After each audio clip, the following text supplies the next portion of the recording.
Assalamualaikum warahmatullahi wabarakatuh. Adik-adik kelas 6, hari ini materi pertama kali tentang sejarah kebudayaan Islam pada hari Selasa tanggal 13 Juli 2021.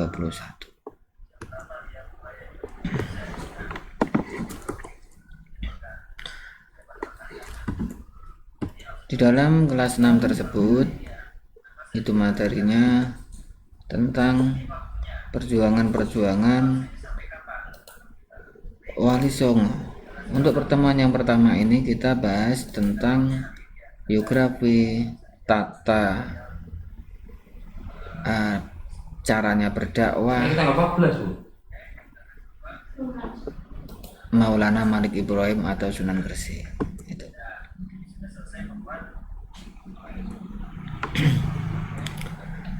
Biografi Sunan Maulana Malik Ibrahim, yakni Sunan Maulana Malik Ibrahim disebut juga Sunan Gresik, berasal dari Hasan atau Iran, dan ada juga yang mengatakan beliau dari Persia.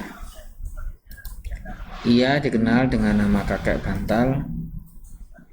Silsilah atau keturunannya tersambung pada Rasulullah SAW melalui Fatimah Az-Zahra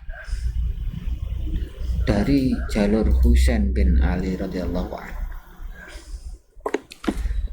Jadi di sini ada perbedaan atau ada dua orang mengatakan bahwa Sunan Gresik atau Maulana Malik Ibrahim tersebut ada yang mengatakan dari Hasan Iran, ada juga yang mengatakan dari Persia. Mana betulnya itu wallahu alam. Yang jelas tersebut beliau itu bukan berasal asli dari Indonesia. Untuk jalur keturunannya dia tersebut itu dari Sayyidina Husain, putra Fatimah Az-Zahra, yang hal tersebut menjadi atau cucu daripada Rasulullah SAW. Beliau datang ke Indonesia pada tahun 1371 Masehi. Datangnya bukan sendirian tapi bersama saudaranya Maulana Makfur Syekh Yusuf Al-Maghribi ini. Apa tujuannya datang? Tujuannya datang adalah untuk menyebarkan agama Islam. Ketika itu dia tersebut itu menetap di desa Sembolo, sebuah tempat dekat desa Leran, Kabupaten Gresik, sekitar 9 km dari arah utara kota Gresik. Lokasinya tidak jauh dari makam Fatimah binti Maimun. Sunan Maulana Malik Ibrahim atau terkenal dengan Sunan Gresik, beliau wafat pada hari Senin tanggal 12 Rabiul Awal.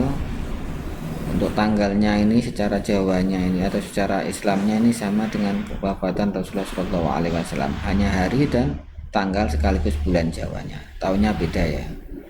Untuk bulan Masehinya 8 April 1419 Masehi.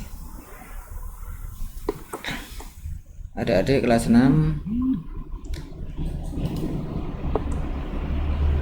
peran Maulana Malik Ibrahim dalam mengembangkan Islam di Nusantara atau Islam di Indonesia, yakni beliau tersebut perannya itu mengembangkan Islam itu melalui jalur perdagangan.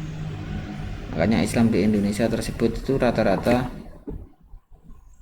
walaupun yang berjuang dari luar Indonesia itu melalui atau yang terbesar adalah jalurnya jalur perdagangan.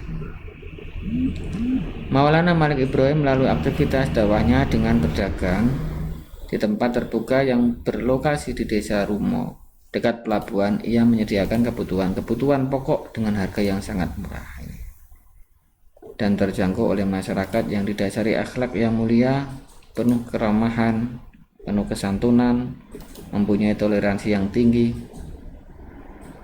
Oleh sebab itu masyarakat menjadi mudah tertarik untuk mengikuti jejak beliau.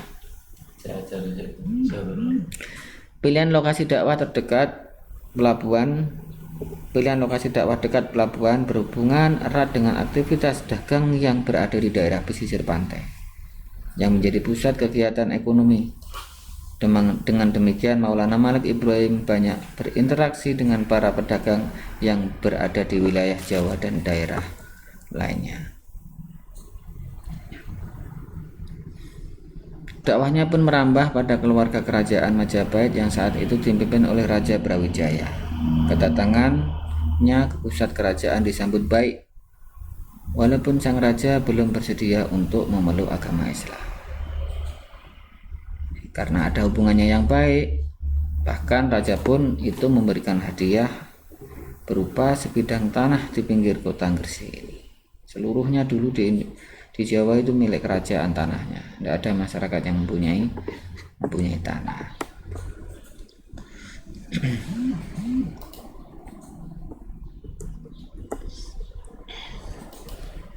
Yang kedua, selain jalur perdagangan sekaligus masuk di kerajaan, beliau juga mendirikan pesantren dan masjid. Maulana Malik Ibrahim yang santun, dermawan, dan toleran, kondisi ini mendorong membangun masjid pesucinan. Ini dikenal dengan Masjid Maulana Malik Ibrahim, terletak di Desa Leran, Kecamatan Manyar, wilayah pesisir utara Gresik.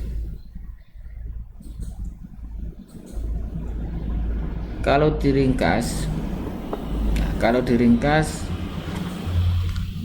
metode dakwah yang digunakan oleh Maulana Malik Ibrahim itu ada 3, dalam arti dia tersebut itu melalui jalur perdagangan, berdakwah sambil berdagang.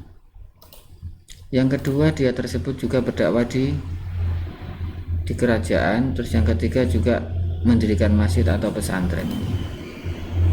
Itu Maulana Malik Ibrahim. Ada 3 hal yang perlu diingat-ingat, bahwa dia tersebut berdakwah di kerajaan sekaligus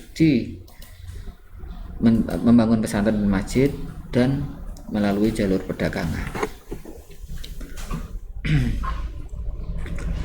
Sekarang yang terakhir, sikap positif dalam pribadi Maulana Malik Ibrahim. Yang pertama yakni melakukan dakwah secara bertahap atau tadrij. Dalam berdakwahnya, Sunan Maulana Malik Ibrahim mengajarkan agama Islam secara bertahap, tidak langsung. Karena pada saat itu hanya beberapa orang di Indonesia yang masuk Islam. Banyak orang selain Islam di Indonesia dulu daripada orang Islam. Yang kedua, gigih dan tangguh dalam berdakwah. Apa buktinya? Beliau tersebut itu dari Iran, atau yang mengatakan dari Persia, merantau di tanah Jawa. Itu tujuannya bukan yang lain atau bukan berdagang, tapi hanya berdakwah untuk menyebarkan agama Islam. Yang ketiga, mempunyai sikap santun dan dermawan dalam berdakwah. Sikap ini ditunjukkan ketika berdagang dengan menggelar pasar murah dan selalu berbagi kepada masyarakat yang kurang mampu. Ada lagi yang perlu diingat sampai sekarang, yakni tentang irigasi, bahwa Maulana Malik Ibrahim tersebut itu yang membuka pertama kali di Jawa itu tentang irigasi. Sampai di situ diberi hadiah oleh raja, yakni berupa sebidang tanah. Itu yang menjadi ketertarikan masyarakat kepada Maulana Malik Ibrahim. Akhirnya di Gresik itu ada beberapa makom, ada Sunan Kiri, ada Sunan Gresik, yang termasuk ini Sunan Maulana Malik Ibrahim mempunyai kenangan sampai sekarang namanya irigasi. Sampai situ dulu untuk kelas 6, bukunya juga sudah saya berikan total untuk 1 tahun, mohon untuk dipelajari. Semoga kita secepatnya bisa tatap muka dan bisa mendalami materi. Sampai situ, wassalamualaikum warahmatullahi wabarakatuh.